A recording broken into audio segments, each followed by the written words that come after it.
ஸ்டாலின் எப்பொழுது கேட்டாலும் பணம் இல்ல பணம் இல்லைன்னு சொல்றார். அப்ப கார் பந்தயம் நடத்துறதுக்கு எங்க இருந்து பணம் வந்தது? கார் பந்தயம் தேவையா நாட்டுக்கு? எந்த திட்டத்திற்கும் பணமில்லை என கூறும் முதலமைச்சர் மு க ஸ்டாலின் அவரது மகன் நடத்திய கார் பந்தயத்திற்கு மட்டும் பணம் எப்படி வந்தது என எதிர்க்கட்சித் தலைவர் எடப்பாடி பழனிசாமி கேள்வி எழுப்பியுள்ளார். ஸ்டாலின் எப்பொழுது கேட்டாலும் பணம் இல்ல பணம் இல்லைன்னு சொல்றார். அப்ப கார் பந்தயம் நடத்துறதுக்கு எங்க இருந்து பணம் வந்தது?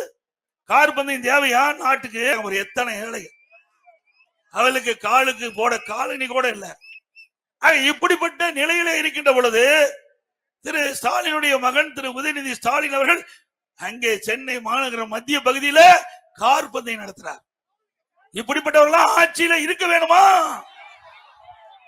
அப்புறம் திரு கருணாநிதி அவர்கள் திராவிட முன்னேற்ற கழகத்தினுடைய தலைவர், முன்னாள் முதலமைச்சர், அவருக்கு நினைவு மண்டபம் எழுப்புவது பரவாயில்ல, அவர்கள் கட்சி சார்ந்த தலைவருக்கு எழுப்புவது எந்தவித தவறும் இல்லை. ஆனா எழுதாத பேனாவை கடல்ல கொண்டு போய் 2 கிலோமீட்டருக்கு அப்புறம் 2 கிலோமீட்டர் தொலைவில் எழுதாத பேனா போய் 82 கோடி செலவு பண்ணி வைக்கலாமா? யாருடைய பணம்? யாருடைய பணம்?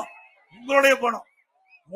உங்களுடைய வரி மூலமாக பெறப்பட்ட பணத்தை இவர்களுடைய சுய லாபத்திற்காக, இவருடைய குடும்ப விளம்பரத்திற்காக எழுதாத பேனாவை 2 கிலோமீட்டர் கடல்ல கொண்டு போய் பேனா வைக்கிறாங்க. இதுக்கு எங்கிருந்து பணம் வந்தது?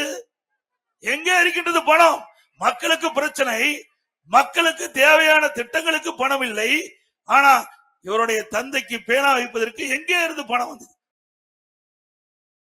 செய்திகளை உள்ளது உள்ளபடி தெரிந்து கொள்ள ரெஃப்ளெக்ட் நியூஸை சப்ஸ்கிரைப் பண்ணுங்க.